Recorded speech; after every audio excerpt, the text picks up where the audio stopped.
Hello everyone, जय हिंद। आज इस वीडियो में हम देखेंगे प्राइम मिनिस्टर के बारे में, ठीक है, यानी कि प्रधानमंत्री के बारे में। और आपको यह मैं बता दूं कि इस वीडियो में हम देखेंगे प्रधानमंत्री का चुनाव कैसे होता है, उनकी क्या योग्यता होती है, लोकसभा में कैसे कितनी सीटें होती है, कितनी सीटें जीतना जरूरी है अगर किसी पार्टी को अपनी सरकार बनाना है। तो यानी कि अगर मान के चलो कार्यकाल के दौरान प्रधानमंत्री की मृत्यु हो गई तो क्या होगा, एक प्रत्याशी जो है कितनी निर्वाचन क्षेत्रों से चुनाव लड़ सकता है, यानी कि पूरी जानकारी, डिटेल जानकारी प्रॉपर एक वीडियो में आपको मिल जाएगी। प्रधानमंत्री से पूरी जितनी भी जानकारी है, प्रधानमंत्री से रिलेटेड पूरी जानकारी आपको इस वीडियो में मिल जाएगी। और गारंटी मेरी है कि आपको 110% समझ आएगा और बेहतरीन नॉलेज मिलेगा, ये गारंटी मेरी है, ठीक है। चलिए वीडियो को स्टार्ट करते हैं।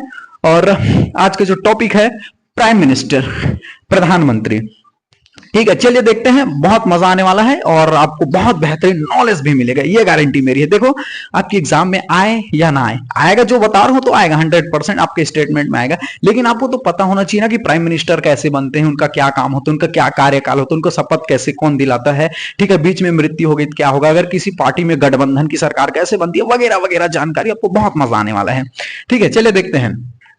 प्रधानमंत्री, लोकसभा में प्राप्त बहुमत दल के नेता को प्रधानमंत्री कहते हैं। डायरेक्टली क्वेश्चन पूछे जाते हैं कि लोकसभा में, ठीक है, आपको ध्यान में रखना है, प्राप्त बहुमत दल के नेता को क्या कहते हैं, प्राइम मिनिस्टर कहते हैं।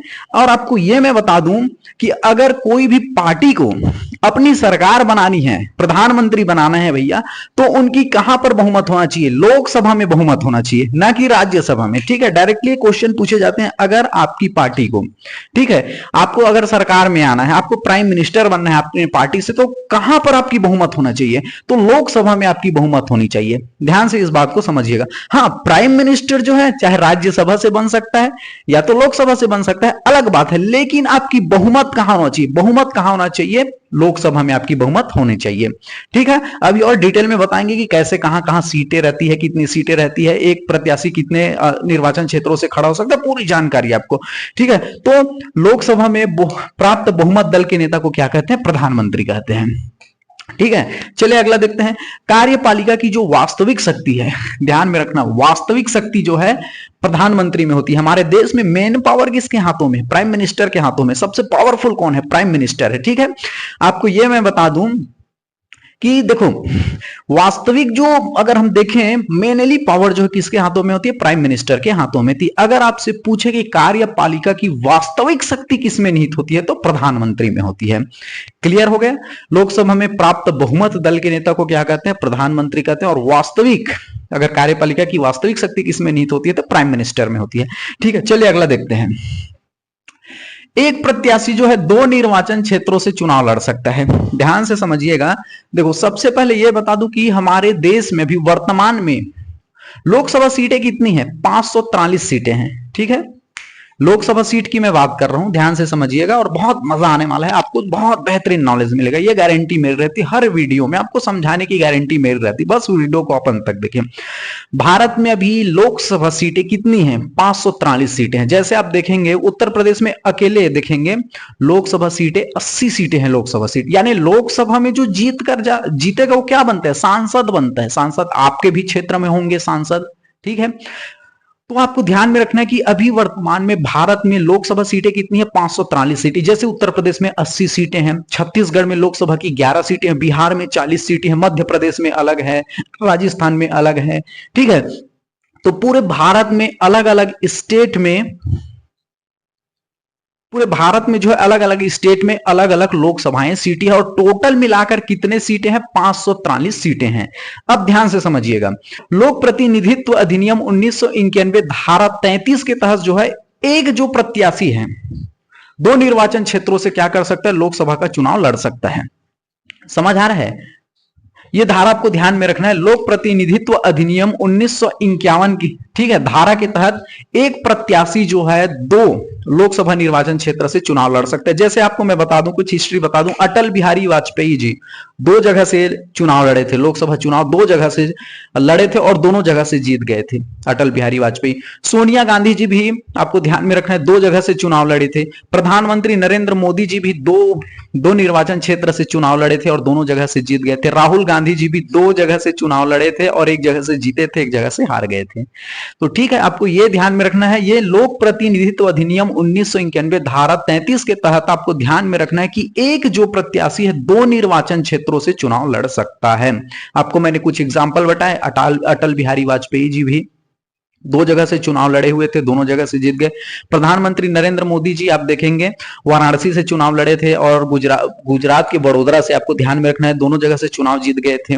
ठीक है, तो ये आपको ध्यान में रखना है, एक प्रत्याशी जो है 2 जगह से चुनाव लड़ सकता है। अगर दोनों जगह से जीत गया, मान के चलो, ऐसा भी तो होता है कि दोनों जगह से, जैसे प्रधानमंत्री नरेंद्र मोदी जी 2014 में 2 जगह से चुनाव लड़े हुए थे, ठीक है, निर्वाचन क्षेत्र 2 जगह से चुनाव लड़े थे, दोनों जगह से जीत गए थे। तो वो अब दोनों जगह से जीत गए तो मायने ये रखता है कि भैया वो किस जगह का सांसद बनकर रहना चाहता है, वो उनके इच्छाओं पर डिपेंड करता है। ठीक है, और जैसे 2 जगह से जीत गए तो एक जगह आपको क्या करना पड़ेगा, 14 दिन के भीतर एक जगह के आपको पद को क्या करना पड़ेगा, खाली करना पड़ेगा। समझ आया? तो यहां पर मैं पढ़ देता हूं, एक जो प्रत्याशी है 2 निर्वाचन क्षेत्रों से क्या कर सकता है, चुनाव लड़ सकता है। ठीक है, यह लोक प्रतिनिधित्व अधिनियम 1991 धारा 33 के तहत। ठीक है, दोनों जगह से चुनाव जीतने पर, मैंने अभी बताया जैसे प्रधानमंत्री 2014 में प्रधानमंत्री नरेंद्र मोदी जी जो है क्या है 2 जगह से चुनाव लड़े थे, दोनों जगह से जीत गए थे। तो 14 दिन के भीतर भैया एक जगह के पद को आपको खाली करना पड़ेगा, एक जगह पर आपको बने रहना है। समझ आया? ठीक है, तो चुनाव जीतने पर 14 दिन के भीतर आपको क्या करना पड़ेगा, एक सीट को खाली करना पड़ेगा। अब ध्यान से समझिए, जैसे 2 जगह से एक ही व्यक्ति जीत गया तो एक जगह उसको क्या करना पड़ेगा, छोड़ना पड़ेगा, एक जगह उनको क्या है वो बने रहेंगे। तो ये जगह को जहां पर छोड़ा, जीते हुए व्यक्ति जहां पर छोड़ा, यहां पर क्या होगा, उपचुनाव होगा। ठीक है, ये आपको ध्यान में, स्टेटमेंट में पूछे जाते हैं क्वेश्चन। तो समझ आया? अगर कोई जो है लोकसभा सीट है, लोकसभा का भी चुनाव हुआ हाल ही में 2024 में लोकसभा चुनाव हुआ, तब अभी भी देखेंगे कि प्रधानमंत्री नरेंद्र मोदी जो है 2 जगह से चुनाव लड़े हुए थे, राहुल गांधी जी भी 2 जगह से चुनाव लड़े हुए थे।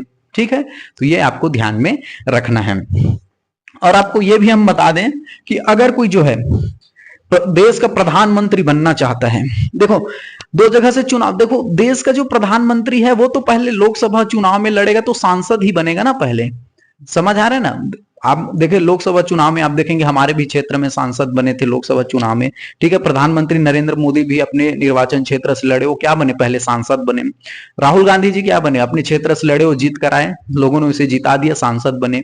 ठीक है, तो भैया अब सांसद, चलिए हम अभी आपको बताएंगे, तो ये सांसद बन गए। ठीक है, अब जिस भी पार्टी की लोकसभा में बहुमत होगी वो पार्टी के अध्यक्ष चयन करेंगे कि भैया किसको हम प्रधानमंत्री बनाएंगे, तो सभी पार्टी के लोग सहमति देंगे, फिर राष्ट्रपति उसकी नियुक्ति कर देगा। समझ आ रहा है? डायरेक्टली कभी कभी ये पूछा जाता है क्या प्रधानमंत्री का चुनाव होता है? नहीं होता भैया, प्रधानमंत्री का चुनाव सांसद का चुनाव होता है। समझ आया? प्रधानमंत्री की नियुक्ति होती है, राष्ट्रपति उसकी नियुक्ति करते हैं। समझ आ रहा है? इस चीजों को ध्यान, कभी कभी ये पूछा जाता है प्रधानमंत्री का क्या चुनाव होता है? नहीं, सांसद का चुनाव होता है। लोकसभा में जैसे आप देखते हैं अपने अपने क्षेत्र में लोकसभा चुनाव के लिए प्रत्याशी खड़े रहते हैं, वो जीतने के बाद क्या बनते हैं, सांसद बनते हैं। और यही सांसद आगे चलकर की पार्टी के ऊपर डिपेंड करता है कि इसको बनाना है।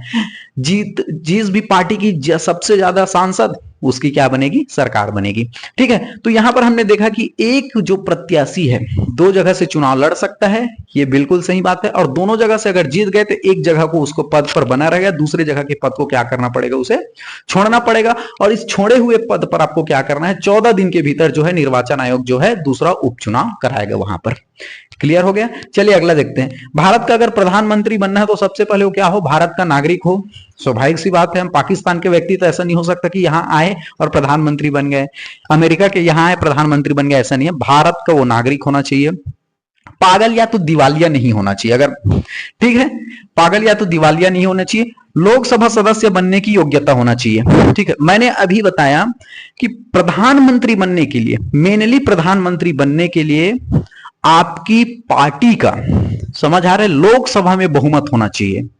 प्रधानमंत्री तो राज्यसभा से भी बन सकता है, लोकसभा से भी बन सकता है, लेकिन पार्टी की आपकी बहुमत कहां पर होना चाहिए, लोकसभा में बहुमत होना चाहिए। देखो अभी देश में कितने हैं, 543 सीटें हैं। अगर कोई भी पार्टी को अपनी सरकार बनानी तो कितना बहुमत चाहिए, 273 सीटें चाहिए।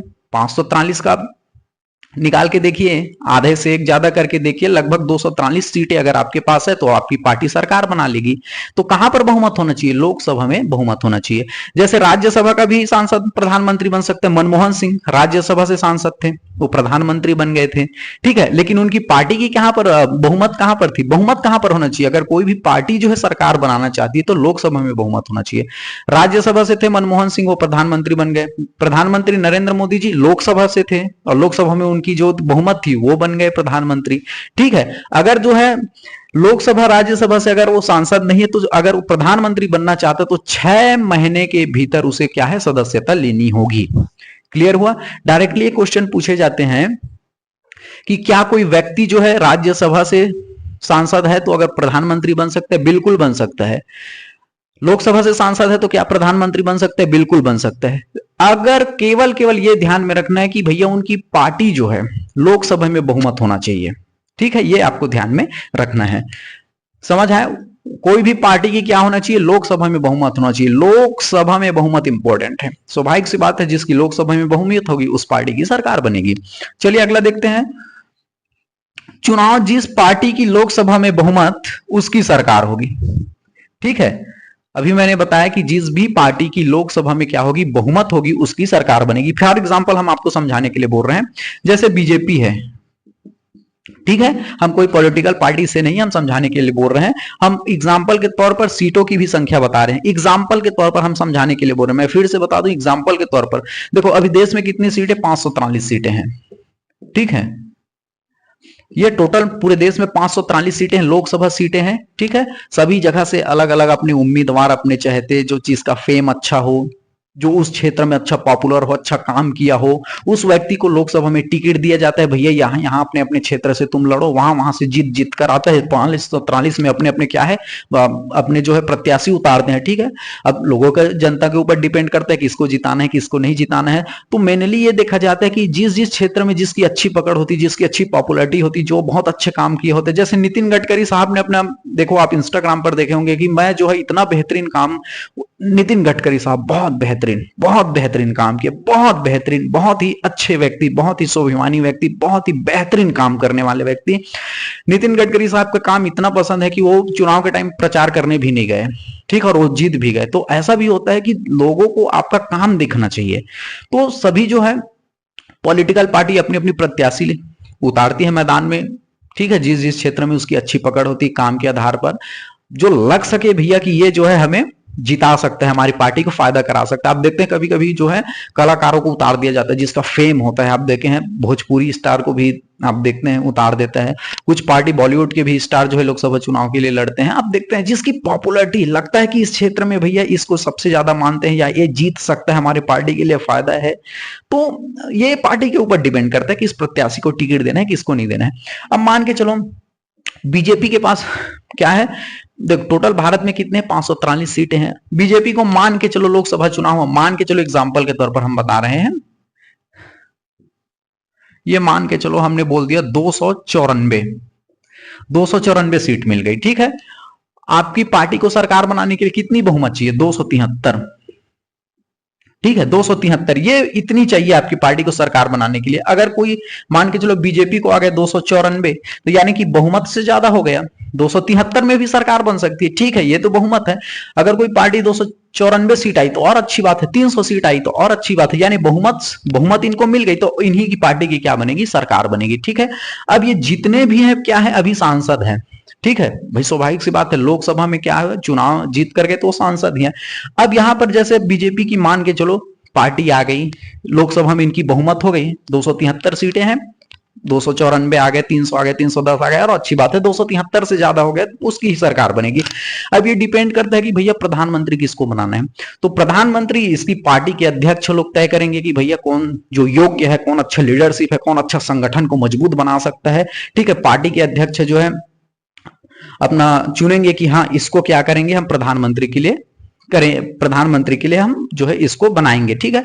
तो सभी लोग सहमति देंगे कि हाँ भैया मैं अमुक व्यक्ति के नाम को, मैं इस व्यक्ति को प्रधानमंत्री के लिए सहमति देता हूं। फिर राष्ट्रपति क्या करेंगे, इसको नियुक्त कर देंगे। समझ आ रहा है? देखो सभी लोग सांसद ही रहते हैं, इसलिए बोला जाता है समकक्षों में प्रथम प्रधानमंत्री को। सभी लोग तो सांसद है, 543 के 43 सांसद है, या फिर इनकी जो सरकार मान के चलो 294 सीट आई, सभी तो सांसद ही हैं। इन सांसद में से एक को क्या बनाया जाता है, प्रधानमंत्री बनाया जाता है। सभी हैं, समकक्ष है ना, सभी लोग बराबर हैं। तो अध्यक्ष डिपेंड करते हैं, उस पार्टी का डिपेंड करता है कि किसको हमें अमुक व्यक्ति को प्रधानमंत्री बनाना है, सभी से सहमति लिया जाता है, फिर राष्ट्रपति उसको क्या करते हैं, नियुक्त कर देते हैं। ये तो हो गया भैया किसी भी पार्टी की लोकसभा में बहुमत हो गया, स्पष्ट यहां पर बहुमत है, हम समझाने के लिए बोले हैं, है नहीं। जैसे 2000 इससे पहले 2024 के चुनाव से पहले बीजेपी के पास कितनी सीटें थी, 304 के आसपास थी लगभग, ठीक है, स्पष्ट। तो यह अगर कोई भी पार्टी की लोकसभा में स्पष्ट बहुमत हो, उस पार्टी की सरकार बनती है। ये क्लियर हो गया, स्पष्ट बहुमत हो तो। अब ध्यान से समझिए, मैंने आपको यह भी बताया कि राज्यसभा से भी प्रधानमंत्री बन सकते हैं, लोकसभा से भी बन सकते हैं, बशर्ते जो है लोकसभा में उस पार्टी की क्या होना चाहिए, बहुमत होना चाहिए, ठीक है। चलिए अगला देखते हैं। किसी भी पार्टी को बहुमत नहीं मिलने पर, अब गठबंधन की सरकार भी मैं आपको बता देता हूं 2 मिनट के लिए, ठीक है। देखो हमारे देश में टोटल कितने सीटें हैं, लोकसभा सीटें कितने हैं, 543 सीटें हैं, समझिए।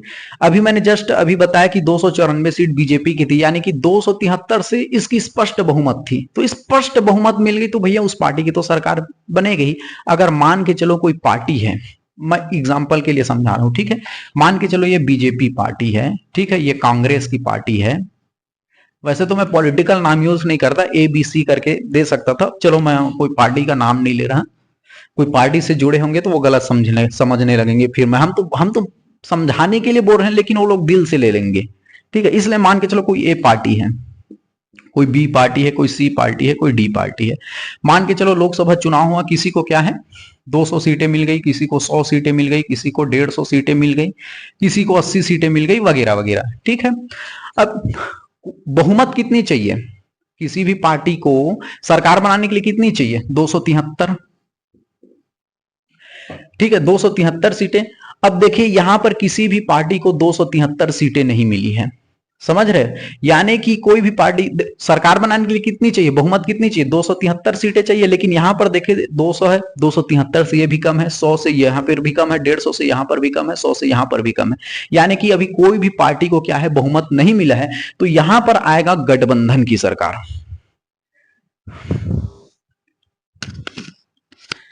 ठीक है। यहां पर क्या आएगा, क्योंकि बहुमत किसी भी पार्टी को तो बहुमत है ही नहीं, तो यहां पर क्या आएगा, गठबंधन की सरकार। यहां पर आता है राष्ट्रपति की स्वविवेक शक्तियां। राष्ट्रपति चाहे इसमें से किसी भी पार्टी को बोल देगा, आमंत्रण कर देगा सरकार बनाने के लिए। मान के चलो ये A पार्टी को बोल देगा, ठीक है, A पार्टी को बोल देगा, राष्ट्रपति की अपनी स्वविवेक शक्ति आती है, इसमें कोई प्रेशर नहीं। अगर किसी भी पार्टी को बहुमत स्पष्ट ना हो तो इस स्थिति में राष्ट्रपति की स्वविवेक शक्ति आती है। मान के चलो राष्ट्रपति इनमें से किसी भी पार्टी को, चाहे 80 वाले को भी बोल सकता है, चाहे 150 वाले को, चाहे 100 वाले को, किसी को भी बोल सकता है, वो प्रधान अपनी सरकार बनाने के लिए आमंत्रण कर सकता है। फॉर एग्जांपल हम बताते हैं, मान के चलो राष्ट्रपति ने क्या कर दिया, पार्टी A को क्या कर दिया, सरकार बनाने के लिए आमंत्रण कर दिया इसको, ठीक है।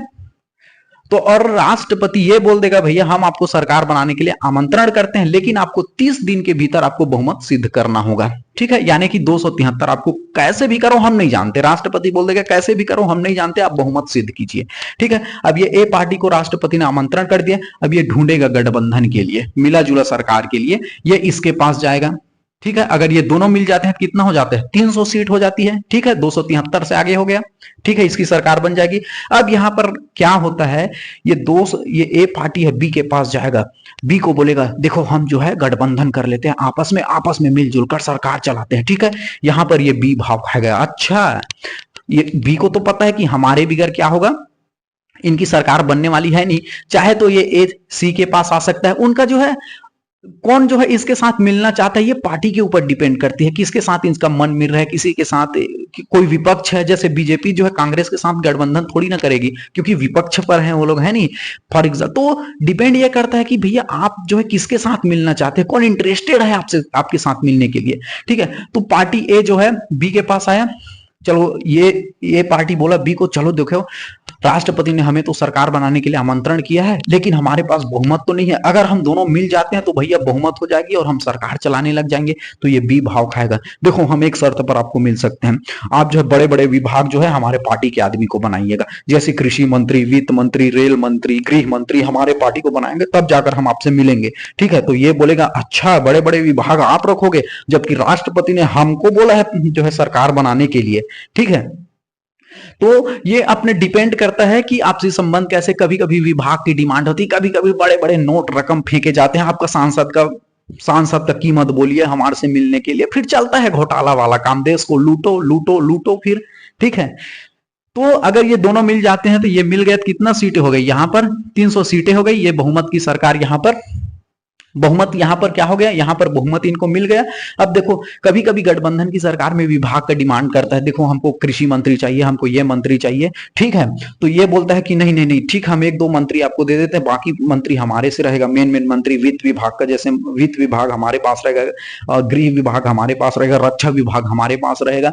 ठीक है, तो कब तो ये ऐसे सब पैसों का लेन देन होता रहता है। राजनीति है, राजनीति अपने जगह पर बहुत ही, आप सब समझते भी हैं राजनीति में कैसे पैसे का बोल बाला चलता है। ठीक है, अगर मान के चलो आपको दिमाग में ये भी आ रहा होगा कि अगर ये पार्टी जो है इससे गठबंधन, देखो दोनों मिल गए तो इनका तो बहुमत सिद्ध हो गया। अब ये डिपेंड करेगा भैया अपने में से किसको प्रधानमंत्री बनाना है, राष्ट्रपति उसको नियुक्त कर देगा। गठबंधन की सरकार ऐसे बनती है। आपके माइंड में ये आ रहा होगा कि अगर ये जो है क्या कर दिया, इनसे मिलने से मना कर दिया तो ये जो है इसके पास जाएगा। ठीक है, चलो हम इसको छोड़ देगा, ये मिलने से मना कर दिया तो ये इसके पास जाएगा। ठीक है, चलो हम जो है गठबंधन कर लेते हैं, फिर वही बोलेगा हमको विभाग ये चाहिए, हमको इतना पैसा वगैरह चाहिए।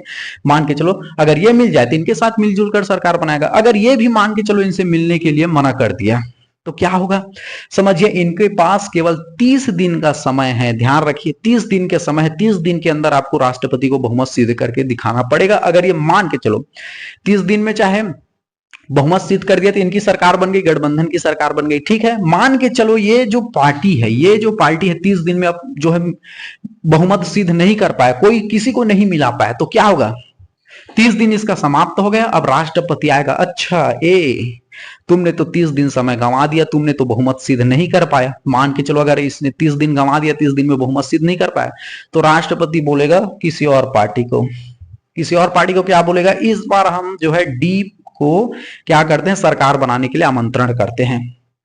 राष्ट्रपति किसी को, क्योंकि किसी में बहुमत नहीं है। ठीक है, इसने मान के चलो इसको 30 दिन में क्या करनी है, बहुमत सिद्ध नहीं कर पाया, तो राष्ट्रपति इस बार इसको बोल देगा, डी पार्टी सुनो, हम तुमको सरकार बनाने के लिए आमंत्रण करते हैं, लेकिन आपको भी 30 दिन के भीतर जो है बहुमत सिद्ध करना पड़ेगा। ठीक है, ये भी दौड़ धूप में लग जाएगा, भैया हमारे साथ जुड़ जाओ, हमको ये विभाग ऐसे वैसे। ठीक है, जुड़ जाता है तो ठीक है, 30 दिन के भीतर सरकार चलने लगेगी अपने। मान के चलो अगर इसने भी 30 दिन के भीतर जो है बहुमत सिद्ध नहीं कर पाया, 273 सीट नहीं ला पाया, राष्ट्रपति को बहुमत सिद्ध नहीं कर पाया, तो राष्ट्रपति बोलेगा कि तुम लोग किसी काम के नहीं हो, तुम लोग जो है अब कोई बहुमत सिद्ध नहीं कर पाते, हमको ये सब टेंशन नहीं चाहिए। निर्वाचन आयोग को बोलेगा, निर्वाचन आयोग दूसरा चुनाव करा, कोई बहुमत सिद्ध नहीं कर पा रहा है। ठीक है, तो राष्ट्रपति की ये होती है विवेक शक्तियां।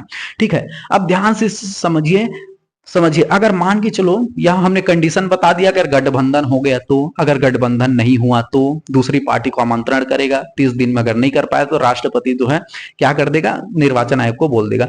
लेकिन गठबंधन इसलिए हो जाता है, अगर ये लोग भी सोचते हैं, कैसे सोचते हैं भैया, राष्ट्रपति अगर बोल दिया निर्वाचन आयोग को दोबारा चुनाव करने के लिए, तो ये लोग भी समझते हैं कि भैया बड़ी मुश्किल से तो जीते हैं इस बार, जनता का क्या मूड है क्या पता। अरे भाई कोई व्यक्ति देखो, फेमस व्यक्ति तो जीत जाएगा, अच्छी बात है, उनके चेहरा को देखकर आदमी जो है, अभी प्रधानमंत्री नरेंद्र मोदी को देखिए 2024 के चुनाव में बहुत सीटें ऐसी थी, केवल उनके चेहरे को देखकर बहुत से सांसद जीत गए।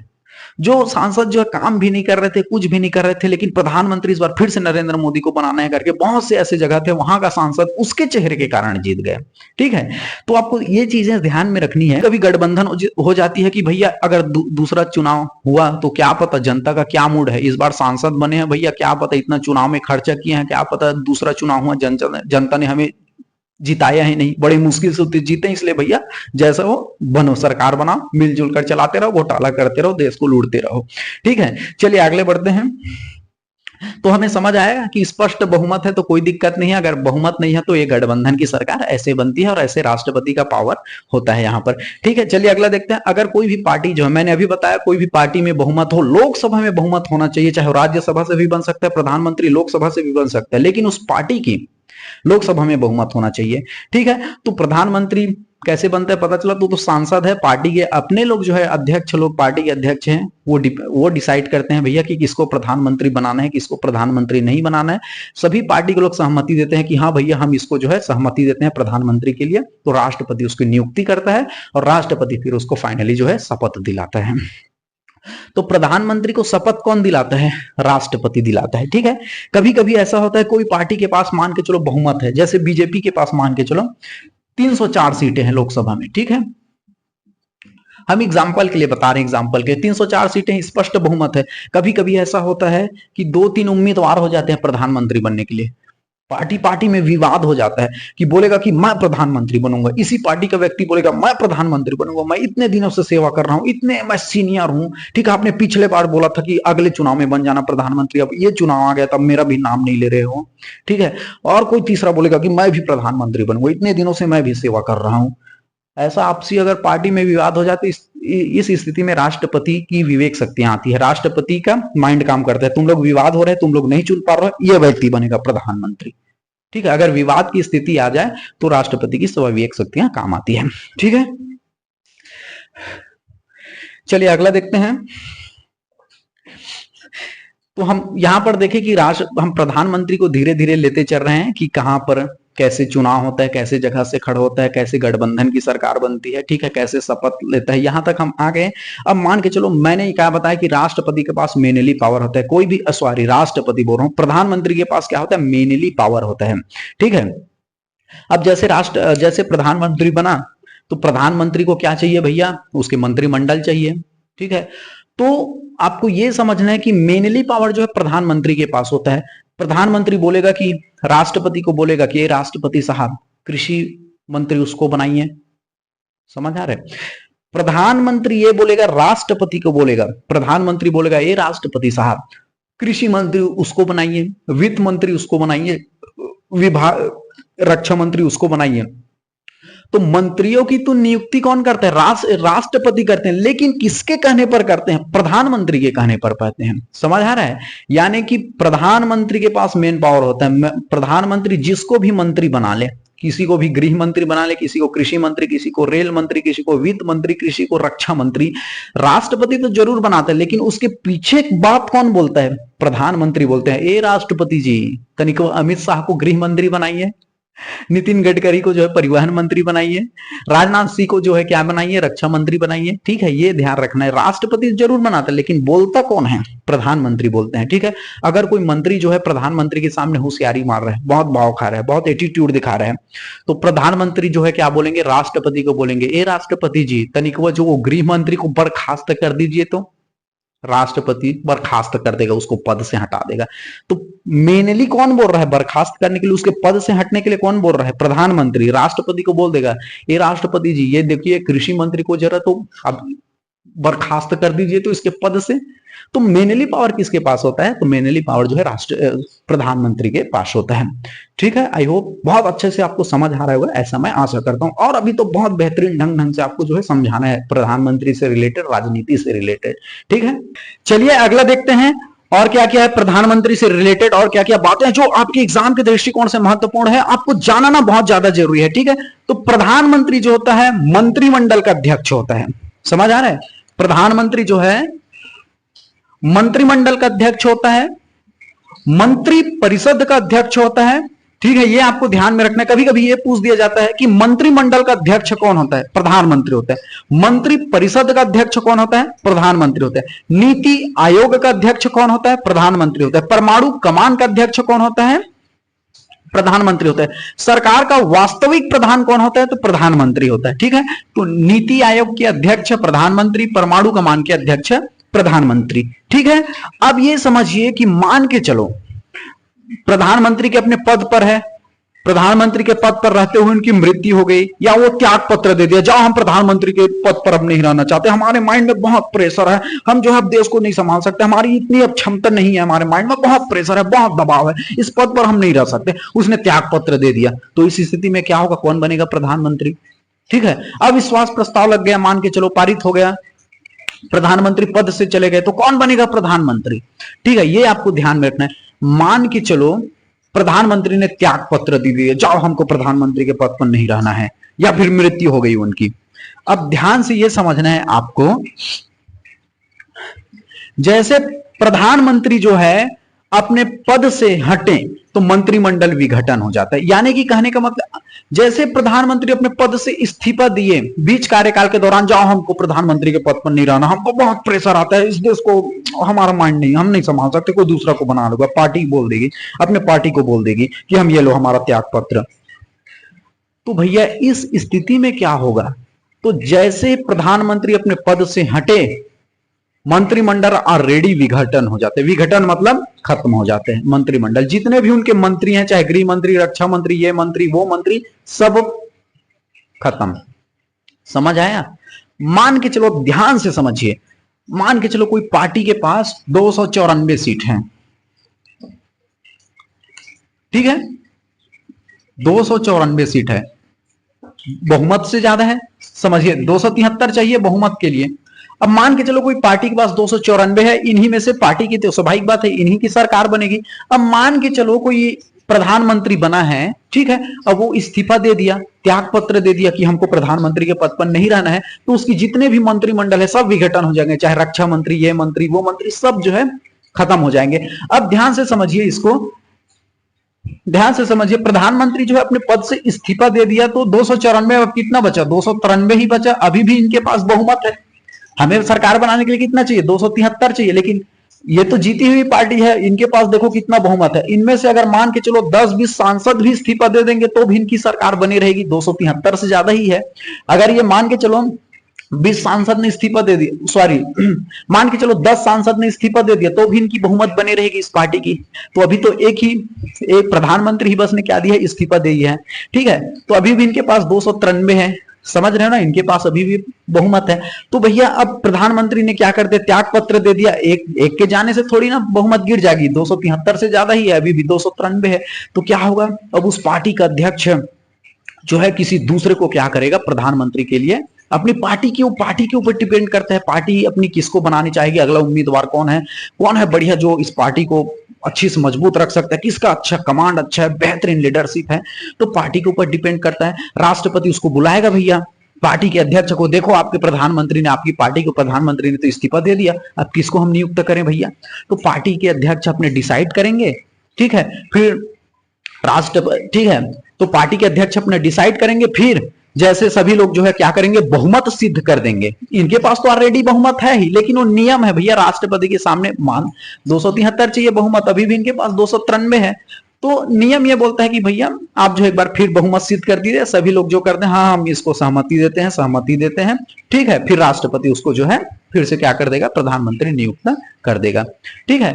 तो आपको ध्यान से समझना है कि जैसे ही प्रधानमंत्री त्याग पत्र देते हैं, उनके सारे मंत्रिमंडल क्या हो जाते हैं, विघटन हो जाते हैं। अब मान के चलो नया प्रधानमंत्री बना, वो अपने हिसाब से मंत्रिमंडल को बनाएगा, चाहे तो मान के चलो इस बार कृषि मंत्री किसी और को बनाएगा, प्रधानमंत्री अपने हिसाब से रखेगा अपने मंत्रिमंडल, चाहे तो पुराने मंत्रिमंडल को हूबहू कॉपी पेस्ट कर सकते हैं कि वही जो है कृषि मंत्री, राज्य मंत्री, वित्त मंत्री के ये सब मंत्री बनेंगे, तो भी ठीक है।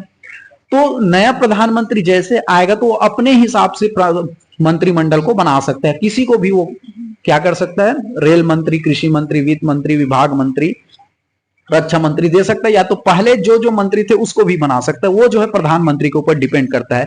और प्रधानमंत्री जो है राष्ट्रपति को बोलेगा, ठीक है, कि ये विभाग इस मंत्री को नियुक्ति आप दीजिए, ठीक है। तो आपको समझ आएगा, अगर प्रधानमंत्री बीच में त्याग पत्र दे दिया तो क्या होता है, ठीक है। अब हम ये समझते हैं कि कोई सांसद के लिए लोकसभा, अभी हम क्या है स्पेशली प्रधानमंत्री को पढ़ रहे हैं, तो लोकसभा चुनाव को देखते हैं। मान के चलो कोई सांसद बीच में मर गया, क्या होगा, अगर उसने चुनाव के लिए नामांकन भर दिया है और उम्मीदवार मर गया तो क्या हो गया, मान के चलो उसके ऊपर वोटिंग पड़ गया, उस सांसद के ऊपर सभी ने वोट दे दिया, अभी काउंटिंग हुआ ही नहीं है, वो सांसद ही मर गया, तो अरे भाई समय को कौन जानता है। बूढ़े बूढ़े व्यक्ति लोग जो है खड़े होते हैं राजनीति में, आप देखते हैं अरे बीमार हो गया, किसी के एक्सीडेंट हो गया, किसी को क्या हो गया, मर गया। तो इस कंडीशन को भी आपको समझना है। आई होप आपको बहुत बेहतरीन ढंग से समझ आ रहा होगा, ऐसा मैं आशा करता हूं। और मैं गारंटी देता हूं कि आप मेरी वीडियो को ध्यान से देख रहे हैं तो आपको 110% समझ आएगा। ठीक है, चलिए देखते हैं पहला केस। मान के चलो कोई लोकसभा प्रत्याशी है, नामांकन भर दिया है। मान के चलो मैं ही हूं लोकसभा के लिए, मुझे किसी पार्टी ने क्या दिया, टिकट दिया कि भैया इसको जो है अमुक क्षेत्र से हम क्या करेंगे, अपना उम्मीदवार घोषित करते हैं। अब मैंने नामांकन भर दिया, ठीक है, नामांकन भर दिया अपना। अब मान के चलो 1-2 दिन चुनाव पड़ने को बचा है, सभी जनता जाएंगे, चुनाव भरेंगे, जनता जाएंगे, अपना वोट डालेंगे, ठीक है।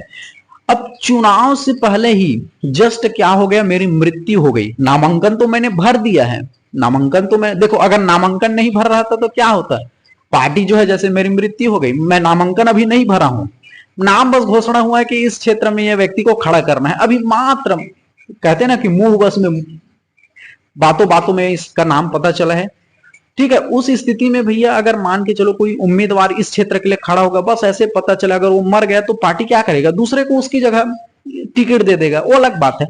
मान के चलो मैंने नामांकन अपना भर दिया है, चुनाव 1-2 दिन में होना है, लोग 1-2 दिन बाद जाएंगे वोट डालने के लिए, तो अभी चुनाव नहीं डला है, 1-2 दिन बाद डलेगा। उस स्थिति में, उस बीच में अगर मेरी मृत्यु हो गई तो क्या होगा, तो इस स्थिति में क्या होगा, जो चुनाव आयोग है वो उस क्षेत्र को चुनाव को रद्द करेगा और अगला डेट दे दिया जाएगा। समझ आएगा। मैंने अगर नामांकन भर दिया है, बस मान के चलो मैंने नामांकन भर दिया, अगर परसों जो है क्या हो गया, चुनाव डलना है, वोट पड़ना है, अब चुनाव पड़ने से पहले, वोट डलने से पहले मेरी मृत्यु हो गई, क्या हो गया, निर्वाचन आयोग में ये पावर है कि भैया उस डेट को कैंसिल कर देगा, डेट आगे बढ़ा देगा, ठीक है, उस क्षेत्र के चुनाव को रद्द कर देगा। ये हो गया, ठीक है। अब ध्यान से समझिए, कोई व्यक्ति है लोकसभा चुनाव के लिए खड़ा हुआ है, उसके ऊपर वोटिंग पड़ चुका है, सभी जनता ने उसको वोट डाल दिया है, ठीक है। और देखते हैं वोट डालने के बाद काउंटिंग जो है कम से कम 15 दिन 20 दिन बाद काउंटिंग होता है, महीना हो जाता है काउंटिंग होने में, होता है कि नहीं होता है। आपने किसी अपने क्षेत्र के सांसद के लिए वोट डाल दिया, अभी काउंटिंग नहीं हुई, इसकी मतगणना नहीं हुई है, अब मान के चलो उसके ऊपर तो वोट डल गया है, जनता ने वोट डाल दिया, अभी गणना नहीं हुए हैं, अगर गणना हुआ ही नहीं और वो जो उस क्षेत्र का जो व्यक्ति मर गया तो काउंटिंग को तो करेगा भैया, काउंटिंग को तो करेगा। अगर मान के चलो जो व्यक्ति है, जो मरा हुआ व्यक्ति है, उसके ऊपर तो वोट डाल दिया है लोगों ने, उसका तो काउंटिंग करेगा ही। मान के चलो मरे हुए व्यक्ति ही जीत गया, तो ऐसा भी तो हो सकता है भाई, कोई भी व्यक्ति किसी भी वक्त मर सकता है, ऐसा केस बहुत बार हो चुका है, कोई बता रहा हूं वो नया केस तो है नहीं है, जो बता रहा हूं वो चीज ऑलरेडी हो चुका है। मान के चलो मेरे ऊपर जो है वोट जनता ने डाल दिया है, ठीक है, जनता ने डाल दिया है, अभी मतगणना जो है काउंटिंग काम है 1 महीना बाद होगा, इस 1 महीने के बीच में मर गया तो काउंटिंग को तो किया जाएगा, ठीक है। अगर मान के चलो मैं ही जीत गया, मैं मर गया हूं, लेकिन काउंटिंग जैसे हुआ पता चला कि मरे हुए व्यक्ति जीत गया है, तो क्या होगा, चुनाव आयोग उसको रद्द कर देगा, ठीक है। काउंटिंग इसलिए किया जाता है भैया, कोई गारंटी थोड़ी है कि जो मरे हुए व्यक्ति हैं वही जीत जाए, उनके विरोध में तो और बहुत से लोग खड़े हैं, क्या पता अगर वो जीत गए तो इसका तो कोई वैल्यू नहीं रहा। अगर मरे हुए व्यक्ति ही जीत गया तो क्या होगा, स्वाभाविक सी बात है, चुनाव आयोग जो है फिर से चुनाव कराएगा। ये क्लियर हुआ, ठीक है। अब अभी हम ये और एक केस देख लेते हैं कि कभी कभी आपका कार्यकाल चल रहा है, मान के चलो आप सांसद हैं या फिर आप विधायक हैं, मान के चलो आप विधायक हैं, 5 साल का आपका कार्य कर रहा था, आप 1.5 साल क्या हो गए हैं, 2 साल आपको विधायक बने हुए हो गए हैं, ठीक है, 1.5 साल आपको क्या हो गया, विधायक बने हुए, 2 साल आप विधायक के पद पर रह चुके हैं, अभी भी आपके पास कितने के साल का कार्यकाल बचे, 3 साल का कार्यकाल बचे हैं, ठीक है। 2 साल बाद आप पद पर तो है, विधायक के पद पर, अगर आपकी मृत्यु हो गई तो ऐसी स्थिति में क्या होगा भैया, उपचुनाव होगा। क्लियर हुआ। तो जो नए उस क्षेत्र पर फिर से अपनी अपनी पार्टी के जो क्षेत्र हैं, अपने अपने पार्टी के जो लोग हैं, वो अपना क्या करेंगे, उस क्षेत्र में अपने उम्मीदवार प्रत्याशी खड़ा करेंगे, चुनाव आयोग, निर्वाचन आयोग उपचुनाव करेगा, और जो नया विधायक या सांसद बनेगा वो क्या होगा, बचे हुए कार्यकाल के लिए विधायक या सांसद होगा, ठीक है। समझ आएगा। अगर कोई पद पर रहते हुए बीच कार्यकाल में उनकी मृत्यु होगी तो बचे हुए कार्यकाल के लिए उनका क्या होगा, उपचुनाव होगा, ठीक है। इस तरह से, ठीक है, यहां पर मैं थोड़ा पढ़ देता हूं, आपको और इजीली समझ आएगा। लोकसभा प्रत्याशी का नामांकन अगर भर दिया है, तो चुनाव से पहले मृत्यु हो गया तो आपको मैंने अभी बताया कि भैया निर्वाचन आयोग उसका क्या कर देगा, पोस्टपोन कर देगा।